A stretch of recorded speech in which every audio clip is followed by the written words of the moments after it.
ಶ್ರೀ ಗುರುಭ್ಯೋ ನಮಃ. ಎಲ್ಲ ವೀಕ್ಷಕರಿಗೂ ನಮಸ್ಕಾರ. ಗಾಚಾರ ಪರಿಹಾರ ಚಾನಲ್ನ ವಿಶೇಷ ಕಾರ್ಯಕ್ರಮಕ್ಕೆ ಸ್ವಾಗತ. ಸ್ವಪ್ನಫಲ ವಿಶೇಷ ಕಾರ್ಯಕ್ರಮದಲ್ಲಿ ಇವತ್ತಿನ ದಿನ ತರಕಾರಿಗಳಿಗೆ ಸಂಬಂಧಪಟ್ಟಂತಹ ಒಂದೆರಡು ಸ್ವಪ್ನಗಳ ಬಗ್ಗೆ ನಾವು ವಿಚಾರ ಮಾಡೋಣ. ಇದು ಸ್ವಪ್ನಫಲ ಸರಣಿಯ 12ನೆಯ ಕಾರ್ಯಕ್ರಮ.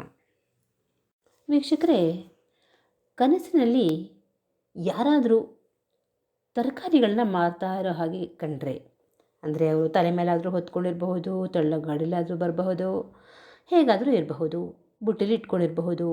ಹೀಗೆ ಯಾವುದೇ ರೀತಿಯಿಂದಲೇ ಬೇರೆ ಯಾರಾದರೂ ಕಾಯಿ ಪಲ್ಯಗಳನ್ನು ಅಂದರೆ ತರಕಾರಿಗಳನ್ನು ಮಾರಾಟ ಮಾಡ್ತಾ ಇರೋ ಹಾಗೆ ಕನಸ್ಕೊಂಡ್ರೆ ನಿಮಗೆ ತುಂಬಾ ಶುಭ ಫಲಗಳು ಸಿಗುತ್ತೆ.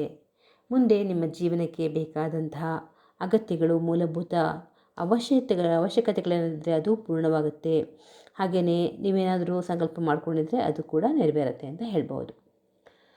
ಹಾಗೆಯೇ ಇನ್ನೊಂದು ಕನಸು ಏನಪ್ಪ ಅಂತಂದರೆ,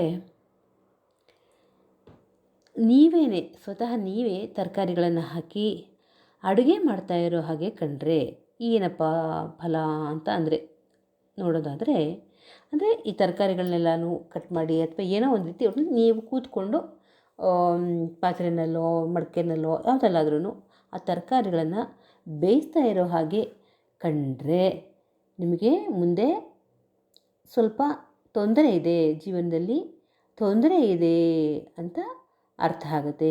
ಅದರ ಒಂದು ಮುನ್ಸೂಚನೆ ಇದಾಗತ್ತೆ. ಅಂದರೆ ಅದು ನಿಮಗೆ ಆಗುತ್ತೆ.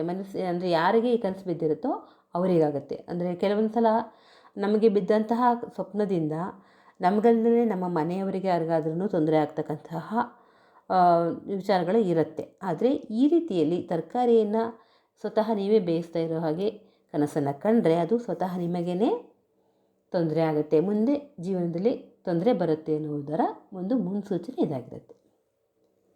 ಇದಿಷ್ಟು ಇವತ್ತಿನ ಸ್ವಪ್ನಫಲ ವಿಚಾರದ ಕಾರ್ಯಕ್ರಮ ಆಯಿತು ವೀಕ್ಷಕರೇ.